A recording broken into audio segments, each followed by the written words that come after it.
Hello everybody and welcome back to Middle-earth. This is Count MRVHS with a 4th Age Total War guide here. Today we are looking at the chiefdom of the Beornings, or the Beorning chiefdom.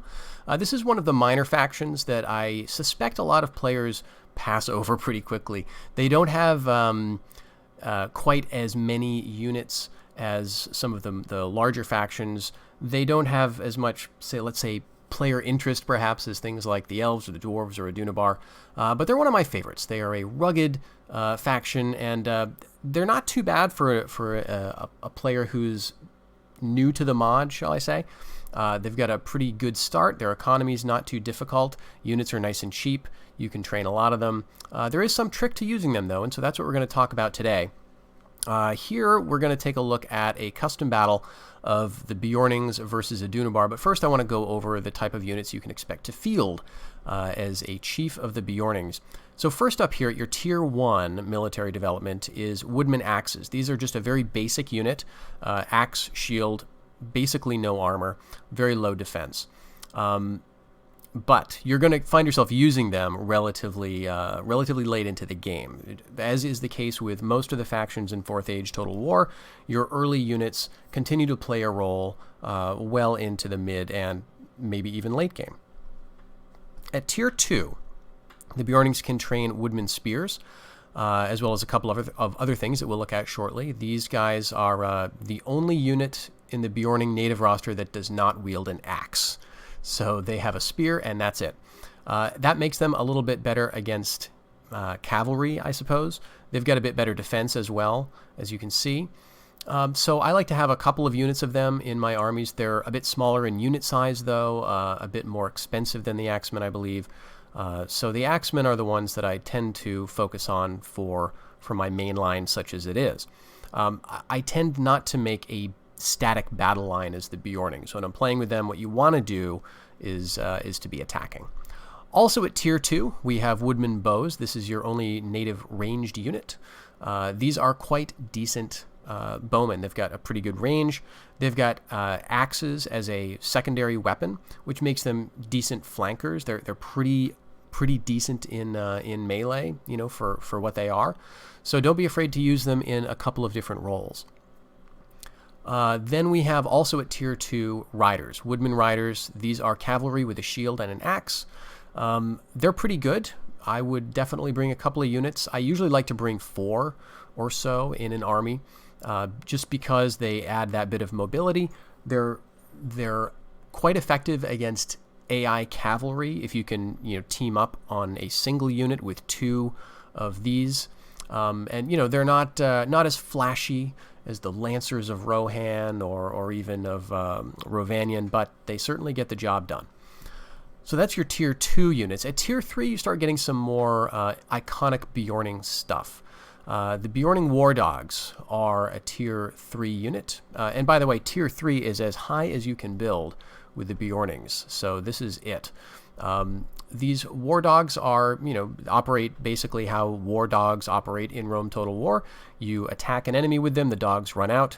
That tends to stop the enemy in its tracks, which is, in my opinion, the most helpful feature of these guys. They do cause fear to all enemies, not simply infantry. Your other units that cause fear are focused on infantry.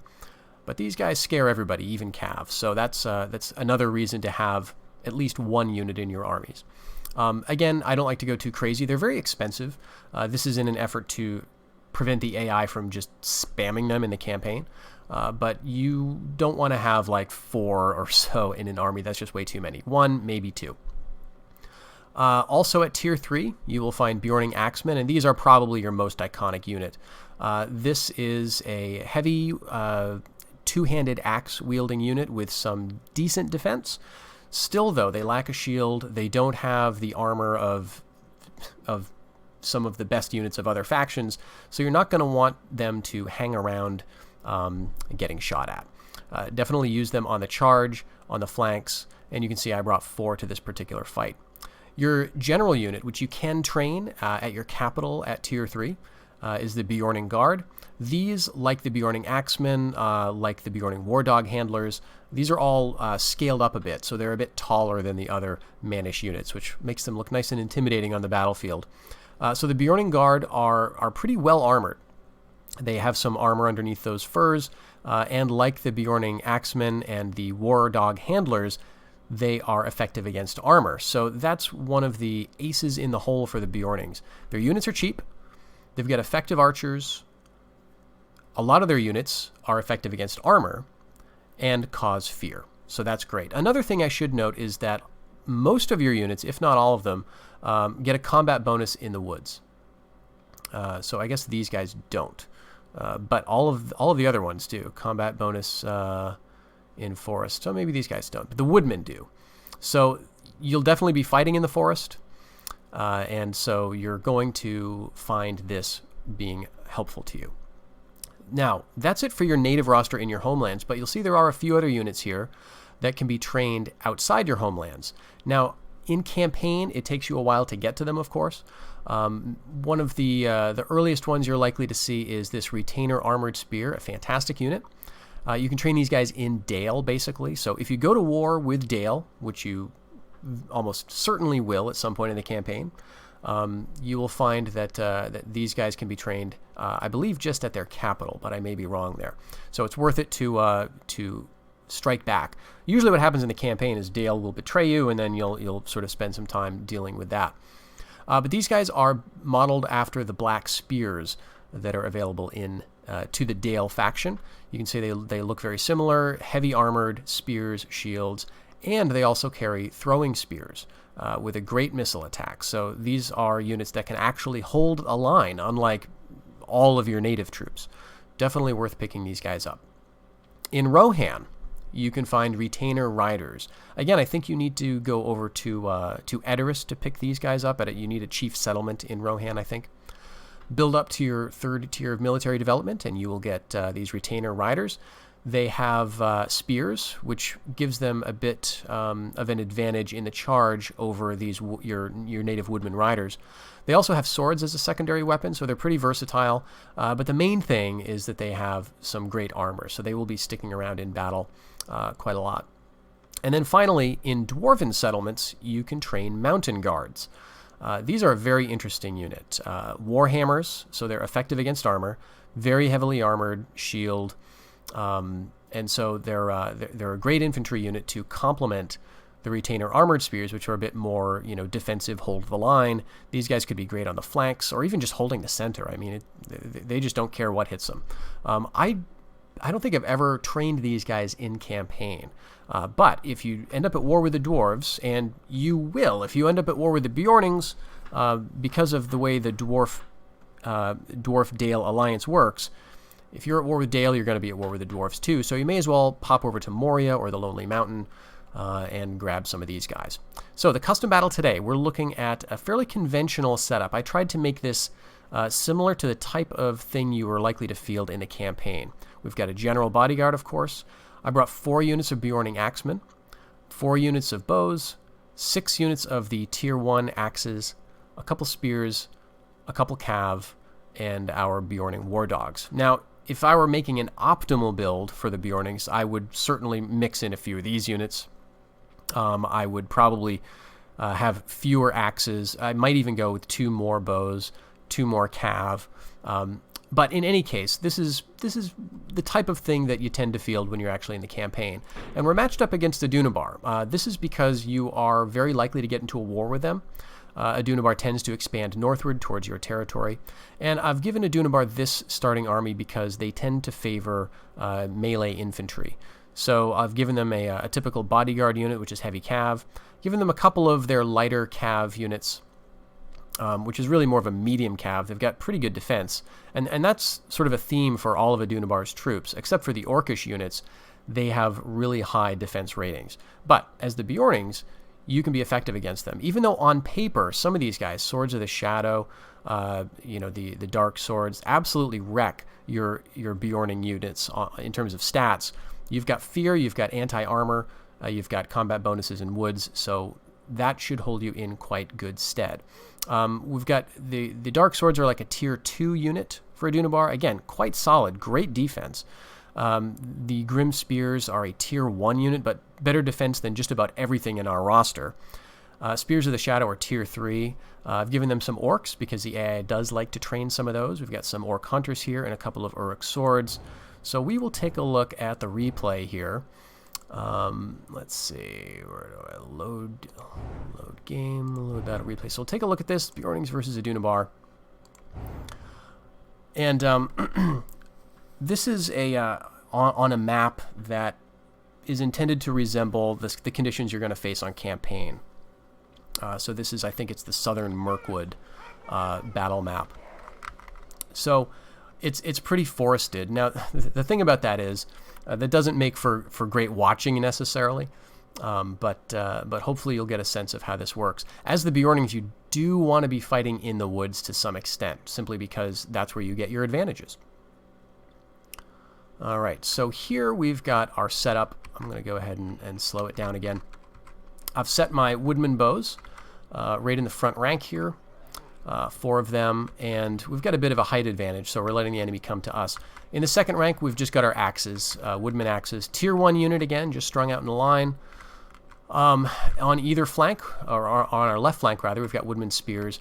We've got them over here in case their cav tries to come around. I'm not too worried about the cav coming over here because we'll be fighting in the woods.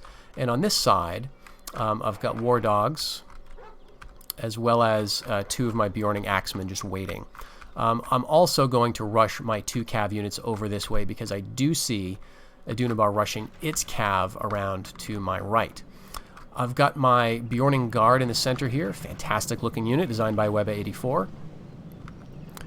And over here, the Beorning axemen. Again, great looking. I love the little long daggers, I guess, at their belts. Very old English looking type of unit. So you can see on the right, the cav battle is about to begin. I've charged my cav in, and again, though technically these Horsemen of the Shades are a really solid cav unit for Adunabar, we're just going to munch through them here with the Woodman Riders.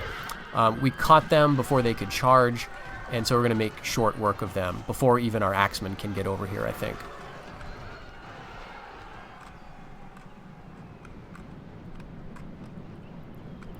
Pulling my cav and my axemen back into the woods because we see some of their infantry coming for us, and I don't want to get into the fight quite yet. And I should be moving some of my guys over at this point, but as you can see, the AI is rushing our position.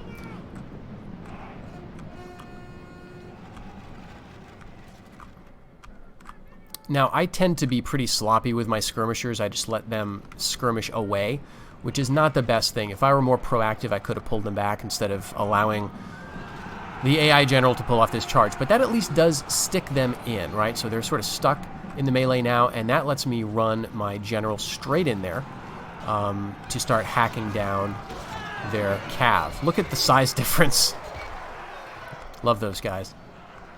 Over on my left, we've got some Swords of the Shadow. These are, again, a fantastic unit. They're going to be winning easily against my Tier 1 Woodman Axes, but that's fine. We're charging in the Woodman Spears, and I'm getting my Beorning Axemen ready to sort of come around to flank them if I can get to it. Over here on the right, we have already done a great job with the Beorning Axemen cutting through the Uruk Swords and the Swords of the Shadow and just routing their whole, or my whole right wing.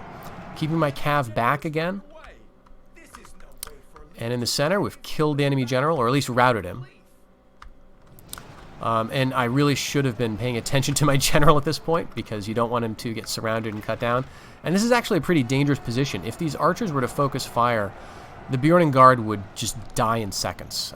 They've got very poor resistance to arrows. But I am pulling him back to sort of deal with these 2 knots of resistance on either flank. I do, however, have to keep up the pressure here, and I probably should have sent a different unit. There's no need for me to have both of the Beorning Axemen running here, chasing these routers, but you do want to keep up the pressure. Over here, we've dealt with the problems on my left, and now we can swing around at our leisure and deal with the problems on our right. Again, notice these Woodman Axes are still here. They've done the job. I did not play them as well as I could have. Right, I didn't get any charge going. I didn't fight exactly as in the forest as I could have. I could have hidden my units back here, and things might have gone a bit better. But they did what they needed to do. They allowed my heavier units to sort of get around into position. They allowed my archers to sort of retreat, stay out of danger, and so this actually went pretty well. Now, as you can just sort of see from the battlefield here, we did take some heavy losses, especially among that front line. But for the most part, this battle is all wrapped up, and it went surprisingly well. That's the thing about Beorning fights, right? On paper, we were outmatched easily against those Adunabar forces, and when you are in campaign, you're likely to see the balance of power bar for a lot of those battles look grossly against your favor, right? It's not going to look good for you. But if you actually play out the battle, if you can set up your lines and just have trust in those fear units and your armor-piercing units, keep your cav around to sort of hit the flanks, then you can actually do quite well and get some surprising victories. And it's a wonderful feeling when you've got this superior army that's better armed than you are, just turn tail and run while you cut them down from behind. So that's one of the great joys of playing the Beornings and why I highly recommend them. So let's take a quick look at the battle statistics screen here. As you can see, we only lost about 300 men, and we killed, over 1,000 here. The casualties sustained are going to be heaviest among those woodman bows, which is probably, these are the guys who got hit by their general. And unsurprisingly, my woodman axes took a lot of punishment because that was my front line, and I just let them get hit. Right? I could have been a bit more careful with them, but again, they did what they had to do. Woodman spears took a lot of damage. That was no doubt when I charged them in against the Swords of the Shadow. Again, that was not the best move. I should have brought my Beorning axemen around sooner. And then my woodman riders took some losses because, well, most of your units are going to take some losses. The thing about the Beornings on campaign is that you're going to be retraining a lot. You're going to have to sort of keep up the pressure. So in any case, that's the battle. I hope you enjoyed it. Hope you learned something from that. We are going to do another video shortly, which will take a look at the Beornings in campaign. I'm splitting these guide videos up into two parts, so that one part is going to be focusing on the battle side of things, and the other is going to be focusing on campaign strategy. So we're going to take a look at that next time. So thank you very much for watching, everybody, and have a great day. Bye-bye.